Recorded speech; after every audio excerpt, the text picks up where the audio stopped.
रघु ने इतना कहा ही था कि तभी किशन की नजर जंगल में एक महल पर पड़ी जो अब खंडर में तब्दील हो चुका था। उस महल को देखकर रघु किशन से बोला, मेरी आज तक समझ में नहीं आया कि आखिर यह महल है किसका। अरे जल्दी चलो रघु भाई, कहते हैं इस मनुष्य महल के दर्शन अगर किसी को हो जाते हैं तो उसका सारा दिन बेकार हो जाता है। अगर तुम चाहो तो मैं तुम्हें धनवान बना सकती हूँ, लेकिन तुम्हें मेरा एक काम करना होगा। कैसा काम?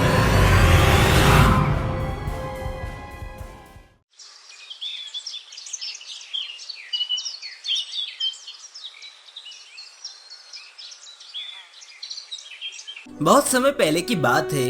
एक दूरदराज गांव में दो दोस्त रहते थे, रघु और किशन। दोनों बचपन से ही एक दूसरे के साथ थे और साथ में पलकर बड़े हुए थे, परंतु किस्मत ने दोनों को गरीबी की दलदल में धकेल दिया था। गांव में खेती बाड़ी का काम मुश्किल होता जा रहा था और रोजगार के साधन कम होते जा रहे थे। एक दिन दोनों दोस्त जंगल के रास्ते एक दूसरे से बात करते हुए अपने घर की ओर चले जा रहे थे। किशन भाई, गांव में काम धंधा एकदम ठप हो गया है। अब तो ऐसा लग रहा है जैसे हमें विजयगढ़ जाकर ही कोई व्यापार करना होगा। अरे रघु भाई, व्यापार तो तुम ऐसे बोल रहे हो जैसे कि व्यापार मुफ्त में होता हो। व्यापार करने के लिए धन की आवश्यकता होती है। अब तो फिर एक ही रास्ता रह गया है। कौन सा रास्ता रघु भाई? किशन भाई, क्यों ना हम दोनों विजयगढ़ के राजा धीरेन्द्र सिंह से सहायता मांगने चले। मैंने सुना है राजा धीरेन्द्र सिंह गरीबों की बहुत मदद करते हैं। बिल्कुल सही कहा रघु भाई। रघु ने इतना कहा ही था कि तभी किशन की नजर जंगल में एक महल पर पड़ी जो अब खंडर में तब्दील हो चुका था। उस महल को देखकर रघु किशन से बोला, मेरी आज तक समझ में नहीं आया कि आखिर यह महल है किसका। अरे जल्दी चलो रघु भाई, कहते हैं इस मनुष्य महल के दर्शन अगर किसी को हो जाते हैं तो उसका सारा दिन बेकार हो जाता है। अचानक रघु के चलते हुए कदम रुक गए। किशन ने पूछा, क्या हुआ रघु भाई? मैंने जल्दी चलने को कहा मगर तुम तो रुक गए। देखो किशन भाई, हम दोनों ठहरे बहुत ही गरीब व्यक्ति और हमारे सामने यह पुराना महल है। हालांकि ये खंडर हो चुका है, परंतु मुझे विश्वास है कि इसके अंदर कुछ ना कुछ ऐसा मिल ही जाएगा जिसे बेचकर हम धन कमा सकेंगे। रघु की बात सुनकर किशन के अंदर का लालच जाग उठा। वैसे तो मैं कभी भी इस महल के अंदर नहीं जाता, लेकिन तुम्हारी बातें सुनकर मेरे अंदर भी लालच पैदा हो गया है। चलो अंदर चलते हैं। रघु और किशन खंडर बन चुके महल के अंदर की ओर चले गए। अंदर जाते ही उनकी नजर एक सुंदर स्त्री की मूर्ति पर पड़ी। वो मूर्ति इतनी सुंदर थी कि उसकी सुंदरता के आगे रघु और किशन दोनों मनमोहित हो गए। रघु ने किशन से कहा, किशन भाई, यह तो किसी रानी की मूर्ति मालूम पड़ती है। बिल्कुल सही कहा। इसका मतलब यह है महल किसी राजा का नहीं बल्कि रानी का होगा। किशन ने इतना कहा ही था कि तभी एक बड़ी आकार की चील उन दोनों के ऊपर उड़ने लगी।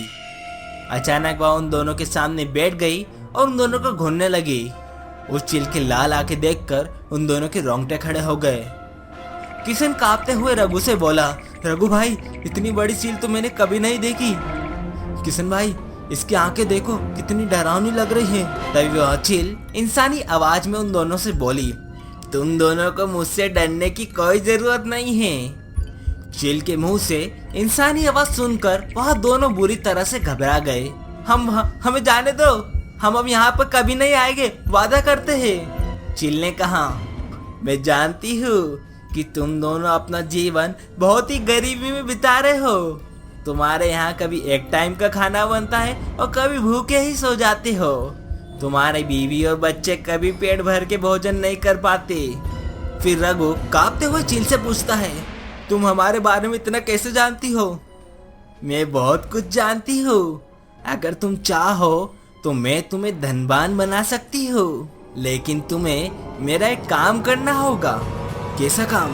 तुम दोनों को विजयगढ़ के राजा धीरेन्द्र सिंह की रानी का हीरे का हार मेरे पास इस महल तक लाना होगा। चील की बात सुनकर वह दोनों बुरी तरह से डर गए। तुम जानती भी हो कि तुम क्या मांग रही हो?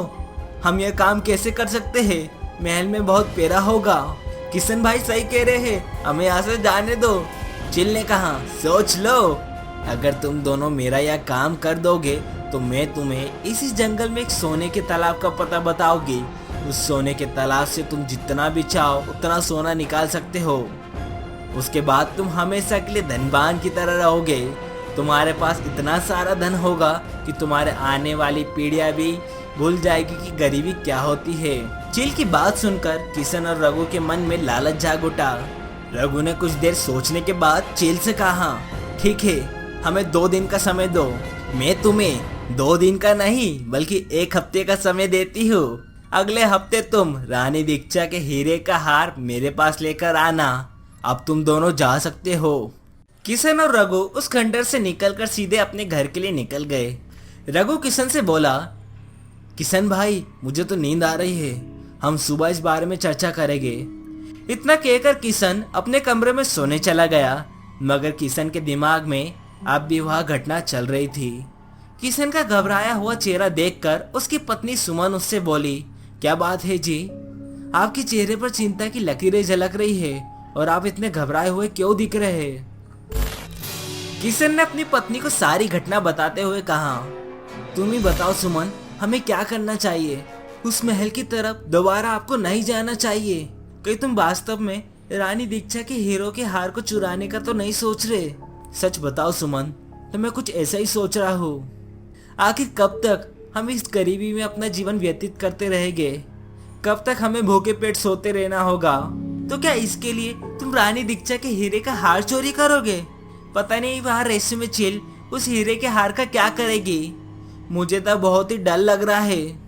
डरने से पहले एक बार अपनी पुत्री के बारे में भी सोच लेना।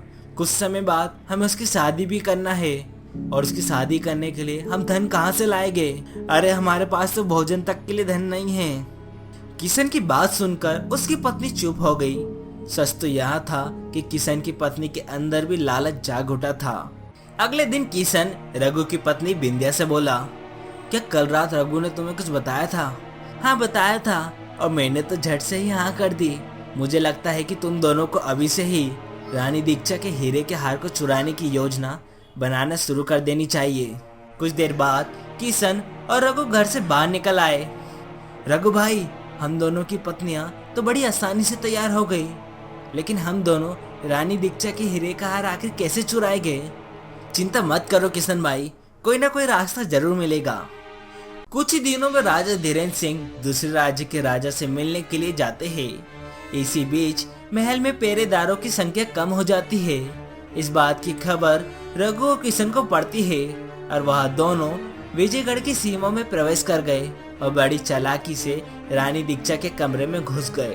तभी उन दोनों ने देखा कि रानी दीक्षा का हार उनके कमरे की दीवार पर एक कांच में बंद है। रघु और किशन ने दोनों ने जल्दी से उस कांच को फोड़कर उस हार को ले लिया और सीधे उस जंगल की ओर उस खंडर महल में आ गए। वे दोनों रानी दीक्षा के हीरे का हार को लेकर जैसे उस महल के अंदर घुसे, तभी वहां चील उड़ती हुई उनके सामने बैठ गई। मुझे विश्वास था कि तुम दोनों यह काम कर सकते हो। हमने तुम्हारा काम कर दिया, अब तुम हमारा काम करो। हाँ, हमें उस सोने की तालाब का पता बताओ। चील ने तुरंत रानी दीक्षा के हीरे का हार अपने पंजों से उठाकर उस खंडर में मौजूद उस पत्थर की मूर्ति पर पहना दिया। अचानक एक तेज रोशनी चारों ओर फैल गई। पत्थर की मूर्ति धीरे धीरे जीवित होने लगी और देखते ही देखते वह एक खूबसूरत नागिन में बदल गई।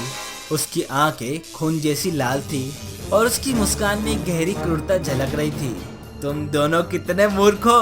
तुमने अपने राजा से गद्दारी की है। मैंने वर्षों पहले राजा धीरेन्द्र सिंह के परिवार को नष्ट करने की कोशिश की थी, लेकिन राजा ने मेरी शक्तियों को छीनकर इस हीरे के हार में बंद कर दिया था। अब तुमने मुझे फिर से आजाद कर दिया है और मैं इस राज्य पर अपना अधिकार जमा कर रहूंगी, और इस बार राजा धीरेन्द्र के साथ साथ उसके पूरे राज्य को मैं खत्म कर दूंगी।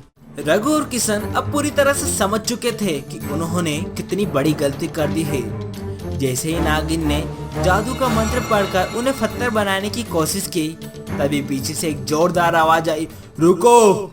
रघु और किशन ने देखा कि साधु महाराज वहां प्रकट हो चुके थे। वह हाथ में अपनी जादुई माला लिए खड़े थे और उनकी आंखों में एक तेज क्रोध झलक रहा था। उन्होंने नागिन की ओर देखकर कहा, तुम नहीं जानते दुष्ट नागिन कि तुम कितना बड़ा अपराध कर रही हो। मैंने तुम्हें बरसों पहले इस पत्थर की मूर्ति में कैद किया था और तुम्हारी सारी शक्तियों को इस हीरे के हार में बंद कर दिया था, लेकिन इन मूर्खों की वजह से तुम फिर से आजाद हो गई। वो तो अच्छा है, इन दोनों मूर्खों को मैंने इस महल में घुसते हुए देख लिया था। रघु और किशन को समझ में आ गया था कि वही दुष्ट नागिन है जिसने सालों पहले राजा धीरेन्द्र सिंह को और उनके परिवार को मारने की कोशिश करी थी, और इन साधु महाराज ने इस नागिन को पहले भी कैद किया था। लेकिन रघु और किशन ने चील की चालों में फंसकर अनजाने में यह गलती कर दी। लालच के कारण अपने राजा से ही विश्वासघात कर बैठे। अब यह दुष्ट नागिन पूरे राज्य को नष्ट करने की योजना बना रही है। अब कोई मुझे नहीं रोक सकता। मेरे पास मेरी सारी शक्तियां वापस आ गई है। अब मैं इस राज्य को पूरी तरह खत्म कर दूंगी। लेकिन तभी साधु महाराज ने उसे कहा कि तेरी एक कमजोरी अभी मेरे पास है। उन्होंने अपने झोले में हाथ डाला और एक हीरा बाहर निकाला। उस हीरे को देखने के बाद नागिन डर गई। ये नहीं हो सकता। ये तुम्हारे पास क्या कर रहा है? बुरा इंसान कितना भी होशियार क्यों ना हो, लेकिन एक न एक गलती जरूर कर देता है। मैं जानता हूँ इस हीरे में तेरी जान बसती है। और तभी साधु महाराज उस हीरे को जोर से जमीन पर पटक देते हैं। वो हीरा नष्ट हो जाता है। हीरे के टूटने के साथ भी वो नागिन भी गायब हो गई। तुम दोनों ने अपनी मूर्खता और लालच के कारण राज्य को बड़ी मुसीबत में डाल दिया था। वो तो अच्छा है कि मैंने समय रहते तुम्हें इस महल में घुसते हुए देख लिया, नहीं तो आज पूरे राज्य पर बहुत बड़ा खतरा आ जाता। अब तुम्हें राजा धीरेन्द्र सिंह के पास जाकर अपनी गलती स्वीकार करनी होगी। केवल वही तुम्हें माफ कर सकते हैं। रघु और किशन ने साधु महाराज का आभार जताया और तुरंत राजा धीरेन्द्र सिंह के पास पहुंचे। राजा धीरेन्द्र सिंह ने उनके पछतावे को देखा और उन्हें माफ कर दिया, लेकिन साथ ही उन्हें यह सीख दी, याद रखो लालच का अंत हमेशा बुरा होता है। इस बार मैं तुम्हें माफ कर रहा हूँ, लेकिन भविष्य में कभी भी ऐसा कदम मत उठाना। रघु और किशन ने वादा किया कि वे अब ईमानदारी से जीवन बिताएंगे और अपने राजा के प्रति हमेशा वफादार रहेंगे। कहानी का अंत।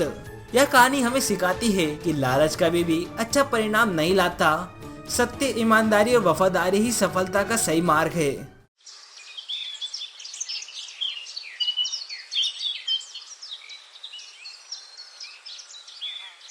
चंदेरी नाम का एक छोटा सा गांव अपनी सुंदरता और शांति के लिए मशहूर था, लेकिन इस गांव में एक रहस्यमय और डरावना पहलू भी था। गांव में जैसे ही रात होती उस गांव में सन्नाटा छा जाता था। गांव के लोगों का मानना था कि गांव से थोड़ी दूरी पर एक पुरानी खंडर हवेली है। वहाँ एक पढ़ी लिखी चुड़ैल रहती है जो हर रात आती और किसी न किसी आदमी को उठा ले जाती। हर रात जैसे ही अंधेरा घिरता गांव में सन्नाटा छा जाता। लोग डर के मारे अपने घरों में दुबक जाते। चुड़ैल आती और किसी न किसी आदमी को उठा ले जाती। कई बार लोगों ने उसे रोकने की कोशिश भी की, लेकिन उसकी ताकत के आगे सब बेबस हो जाते। गांव वालों ने इस समस्या का हल निकालने के लिए एक अनोखा तरीका अपनाया। उन्होंने अपने घरों के बाहर बड़े बड़े अक्षरों में लिख दिया, ओ चुड़ैल कल आना। चुड़ैल जब भी यहाँ पड़ती तो उसे लगता कि उसे अगले दिन आना है और वह बिना किसी को नुकसान पहुंचाए लौट जाती। इस तरीके से गांव वाले हर दिन सुरक्षित रहते थे। गांव में धीरे धीरे शांति लौटने लगी थी कि अचानक एक नए भयानक संकट ने दस्तक दी। एक सिर कटा भूत गांव में आने लगा और लोगों के सिर काटने लगा। यह भूत न केवल दिखने में भयानक था, बल्कि इसकी गति भी तेज थी। वह इतनी तेजी से हमला करता कि किसी के समझने से पहले उसका सिर उसके धड़ से अलग हो जाता। गांव वाले इस नए भूत के आतंक से बहुत परेशान हो गए थे। वे समझ नहीं पा रहे थे कि अब क्या करें। गांव वाले हर रोज डर के साए में जी रहे थे कि सिर कटा भूत किस समय किस दिशा से आएगा, कोई नहीं जानता था। लोग अपने घरों से बाहर निकलने से डरने लगे थे। बच्चों को घरों में बंद कर दिया गया था और खेती बाड़ी का काम भी ठप हो गया था। गांव की महिलाओं ने मंदिर में जाकर देवी देवताओं से प्रार्थना भी की, लेकिन कोई हल नहीं मिला। गांव वालों ने बैठक बुलाई और विचार किया कि इस सिर कटा भूत से कैसे निपटा जाए। अरे भैया, क्या करें इस सिर कटे भूत का? आए दिन किसी न किसी का सिर कट रहा है। अगर इसको नहीं रोका गया तो पूरे गांव का विनाश हो जाएगा। तब एक गांव वाला बोलता है, भैया एक भूत का सामना तो एक भूत ही कर सकता है। उस व्यक्ति की बात सुनकर सब हक्का बक्का रह गए और गहरी सोच में पड़ गए। अंत में उन्होंने फैसला किया कि चुड़ैल की मदद ली जाए। उन्होंने अपने घरों के बाहर ओ चुड़ैल कल आना की जगह ओ चुड़ैल रक्षा करना लिखना शुरू कर दिया। उन्हें उम्मीद थी कि चुड़ैल उनकी मदद करेगी। उस रात जब चुड़ैल गांव में आई और ओ चुड़ैल रक्षा करना पड़ा तो चुड़ैल भी इस नए संदेश को पढ़कर हैरान थी। उसने गांव वालों की चिंता समझी और उनकी मदद करने का निश्चय किया। उसी रात जब सिरकटा भूत गांव में आया, अच्छा तो तू है वो सिरकटा भूत, तेरी हिम्मत कैसे हुई मेरे गांव के लोगों का सिर काटने की, अब इसकी सजा तो तुझे मिलकर रहेगी। ये बोलते ही चुड़ैल और सिरकटे भूत में भयानक लड़ाई शुरू हो गई। दोनों एक दूसरे पर हमला करने लगे। चुड़ैल ने अपनी जादुई शक्तियों का उपयोग करके सिरकटे भूत के खिलाफ संघर्ष किया और उस पर कई बार किए। लड़ाई के दौरान चुड़ैल ने सिरकटे भूत का रहस्य जान लिया। यह सिरकटा भूत वास्तव में एक प्राचीन श्राप का शिकार था। बरसों पहले एक निर्दोष आदमी को गलत आरोप में फंसाकर मार दिया गया था और उसका सिर काटकर अलग कर दिया गया था। जब से ही उसकी आत्मा बदला लेने के लिए भटक रही थी। चुड़ैल ने अपनी शक्तियों का इस्तेमाल करके सिरकटे भूत को एक पिंजरे में कैद कर लिया। सिरकटे भूत के पिंजरे में कैद होते ही गांव के सभी लोग अपने अपने घरों से बाहर आ जाते हैं और पंडित जी ने अपने मंत्रों के द्वारा सिरकटे भूत की आत्मा को शांति दिलाई और उसे हमेशा के लिए मुक्त कर दिया। गांव में अब शांति लौट आई थी। गांव वालों ने चुड़ैल का धन्यवाद किया और उसे अपना रक्षक मान लिया। अब गांव वाले अपने घरों के बाहर ओ चुड़ैल कल आना की जगह ओ चुड़ैल रक्षा करना लिखने लगे और चुड़ैल ने भी फिर कभी किसी को नुकसान नहीं पहुंचाया और गांव में सभी के साथ मिलजुल कर रहने लगी। चुड़ैल ने गांव के बच्चों को पढ़ाना भी शुरू कर दिया था और लोग अब उसे एक शिक्षक के रूप में देखने लगे। चुड़ैल ने गांव वालों को न केवल डर से छुटकारा दिलाया बल्कि उन्हें शिक्षा का महत्व भी समझाया। उसने गांव के लोगों को संगठित किया और उन्हें सिखाया कि कैसे एकता और समझदारी से किसी भी समस्या का समाधान किया जा सकता है। गांव में अब न केवल शांति थी बल्कि विकास भी होने लगा था। चंदेरी गांव की यह कहानी हमें सिखाती है कि कभी कभी सबसे अनोखी और अजीब समस्याओं का हल भी समझदारी और एकता से निकाला जा सकता है। गांव वालों ने अपने डर को दूर कर न सिर्फ चुड़ैल को मित्र बनाया बल्कि एक नए संकट से भी निपटने का साहस दिखाया। इस कहानी में शिक्षा, समझदारी और एकता की शक्ति का उदाहरण मिलता है जो हमें प्रेरणा देता है कि किसी भी संकट से निपटने के लिए हमें मिलजुल कर प्रयास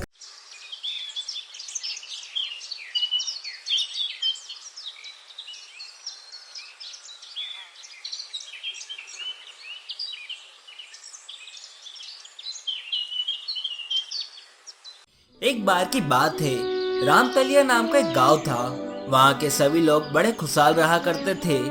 लेकिन जैसे ही रात होती उस गांव में सन्नाटा छा जाता था। गांव के लोगों का मानना था कि गांव से थोड़ी दूरी पर एक पुरानी खंडर हवेली है। लोग कहते हैं कि वहाँ एक स्त्री नाम की चुड़ैल रहती है जो रात होते ही गांव के किसी भी आदमी को उठाकर ले जाती थी। इसी वजह से गांव का कोई भी आदमी रात को बाहर निकलने की हिम्मत तक नहीं करता था। इस खौफ के कारण गांव में रात होते ही सन्नाटा छा जाता था।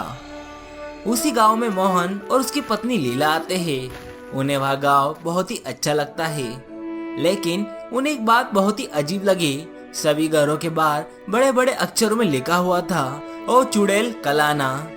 तभी वो इसके बारे में गांव वाले से पूछते हैं, अरे भैया ये सब घर के बाहर क्या लिख रखा है, ओ चुड़ैल कल आना। भैया आपको नहीं पता है का? लगता है अभी अभी गांव में आए हो। हाँ भैया अभी अभी आए हैं। तो सुनो, कई साल पहले गांव के पास वाली हवेली में एक धनी परिवार रहता था। परिवार की बेटी अंजलि बहुत ही सुंदर और मासूम थी। उसकी शादी की तैयारी चल रही थी, लेकिन शादी के एक दिन पहले किसी ने उसकी बेरहमी से हत्या कर दी।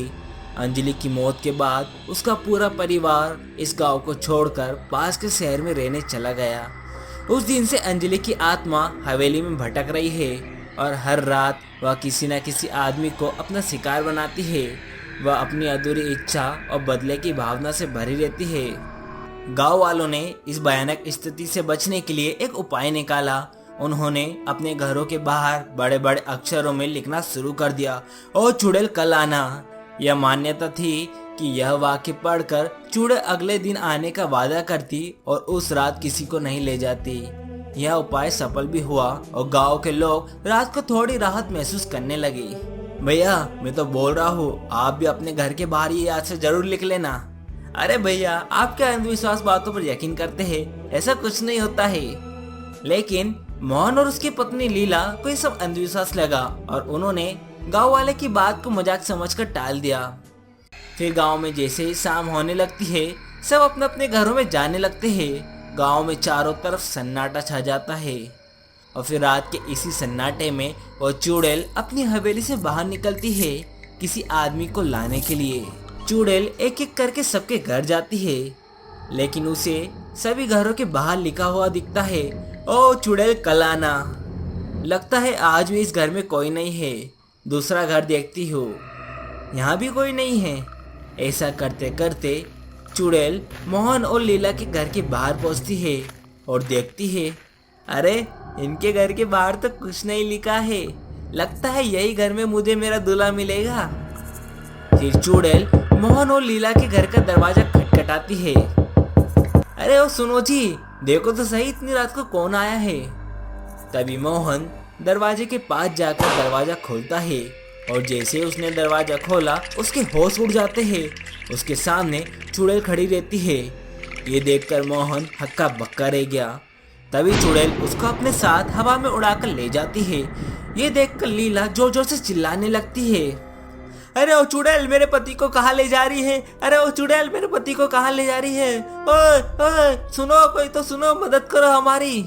लीला की तेज आवाज सुनकर आसपास के गांव वाले घरों से बाहर आ जाते हैं। वो सभी चुड़ैल को हवा में उड़ता हुआ देख डर जाते हैं। लीला चीखती रहती है लेकिन कोई भी गांव वाला चुड़ैल को पकड़ने नहीं जाता, क्योंकि सभी चुड़ैल की ताकत के आगे बेबस थे। तभी गांव का एक बूढ़ा पंडित आता है जिनका नाम श्याम था और सभी गांव वालों को बोलता है, कब तक हम इस चुड़ैल से डरते रहेंगे। अब मौका आ गया है कि हम इस चुड़ैल का किस्सा हमेशा हमेशा के लिए खत्म कर दे। हमें अंजलि की आत्मा को शांति दिलानी होगी, तभी यह डरावनी घटनाएं बंद होगी। पंडित जी ने एक पुरानी किताब से एक मंत्र निकाला और सभी गांव वाले मिलकर हवेली की ओर चल पड़े। सभी गांव वालों के मन में डर तो था, लेकिन वो लोग चुड़ैल के रोज किसी न किसी आदमी को उठाने की वजह से परेशान हो चुके थे। हवेली में पहुंचकर सभी ने मिलकर मंत्र का उच्चारण किया। मंत्र पढ़ते ही अंजलि की आत्मा प्रकट हुई और फिर पंडित जी ने उससे पूछा, ओ चुड़ैल, हमने तेरा क्या बिगाड़ा है जो तू हर रात किसी न किसी आदमी को लेकर चली जाती है। तुझे आखिर क्या चाहिए? और उसने रोते हुए कहा, मुझे न्याय चाहिए। मेरे हत्यारे को सजा दो, फिर मैं इस गांव और इस हवेली को छोड़कर हमेशा हमेशा के लिए चली जाऊंगी। पंडित जी ने चुड़ैल को भरोसा दिलाया कि वे उसके हत्यारे को ढूंढकर सजा दिलवाएंगे। गांव वालों ने अंजलि के हत्यारे की तलाश शुरू कर दी।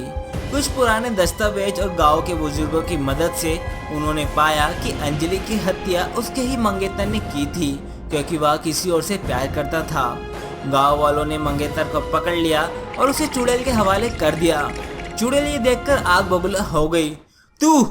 मैं तेरे से सच्चा प्यार करती थी और तूने मेरी ही जान ले ली। अब मैं तेरे को छोड़ूंगी नहीं। ये कहकर चुड़ैल उसका गला पकड़ लेती है और उसे हवा में उठा लेती है। थोड़ी देर में उसके मंगेतर की मौत हो जाती है। हवेली में एक तेज रोशनी हुई और अंजलि की आत्मा धीरे धीरे गायब हो गई। इसके बाद अंजलि की आत्मा को शांति मिली। अंजलि की आत्मा के मुक्त होते ही हवेली की खौफनाक कहानियां भी खत्म हो गई। गांव वालों ने मोहन को सुरक्षित वापस ले आए और उसे चुड़ैल के बारे में सच्चाई बताई। अब गांव में और चुड़ैल कल आना लिखने की जरूरत नहीं थी, क्योंकि चुड़ैल की आत्मा को शांति मिल चुकी थी। मोहन और लीला ने इस घटना से सीखा कि हर अंधविश्वास के पीछे एक सच्चाई होती है। उन्होंने गांव वालों की बहादुरी और एकता की मिसाल देखी, जो किसी भी समस्या का सामना कर सकते थे। गांव अब सुरक्षित था और हवेली एक पुरानी कहानी बनकर रह गई थी। गांव के लोग अब चैन की नींद सो सकते थे और हवेली का डरावना अतीत केवल एक कहानी बनकर रह गया। इस तरह वो चुड़ैल कल आना की कहानी गांव की यादों में हमेशा के लिए बस गई। लोगों ने इस घटना से सीखा कि सच्चाई की खोज और एकता से किसी भी समस्या का हल निकाला जा सकता है। गांव अब पहले से ज्यादा सुरक्षित और खुशहाल था और हवेली एक नए सिरे से जीवन की शुरुआत के प्रतीक के रूप में खड़ी थी।